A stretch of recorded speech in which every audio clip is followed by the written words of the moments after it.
In the Soviet Union before World War II, the prison systems were more or less ran by the Vories. Now these were professional criminals who sort of operated in family groups, they spoke their own language, got tattoos, etc, etc, etc. Now these were opposed to the working convicts, or intellectual criminals as they were called.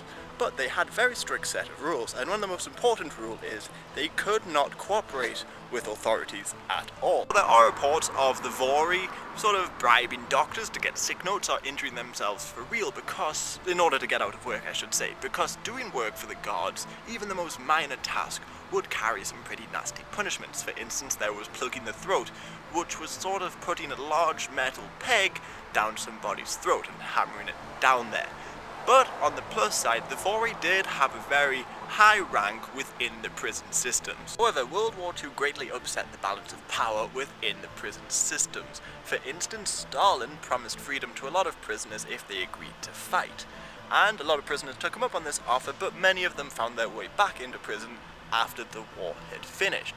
But because they had cooperated with the authorities, they were no longer seen as Vori, but instead they were seen as Suka, which is a sort of bitch in a way, but it's poorly translated from Russian. However, whereas before the Vori asserted their authority over political prisoners and intellectual prisoners, not necessarily the fighting type, now they had to reassert their authority over war veterans and former Vori. So the bitch wars, as they were called, broke out, and each group killed each other for a few years, and this gradually weakened the whole Gulag system because this happened across every prison, well, more or less every prison within the Soviet Union. Now, the Gulag system was further weakened, of course, when Stalin died in the early 50s, but more so when the former State Secretary Beria was arrested by Khrushchev's men.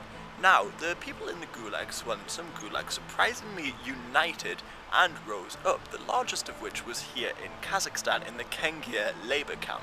Now, they took over the camp for about a month, they organised defences and even organised weddings and elected a leader. However, the government soon sent troops and tanks into the camp and hundreds were killed in a very short space of time. But the bitch wars and the Kengia uprising, as well as uprisings in other gulags, proved that the gulag system was unmanageable, so Khrushchev and his liberal policies decided to shut them down, even though the gulags were a source of a great deal of money for the Soviet Union. After all, most of the Soviet Union's tin and nickel and other resources were produced in Gulag.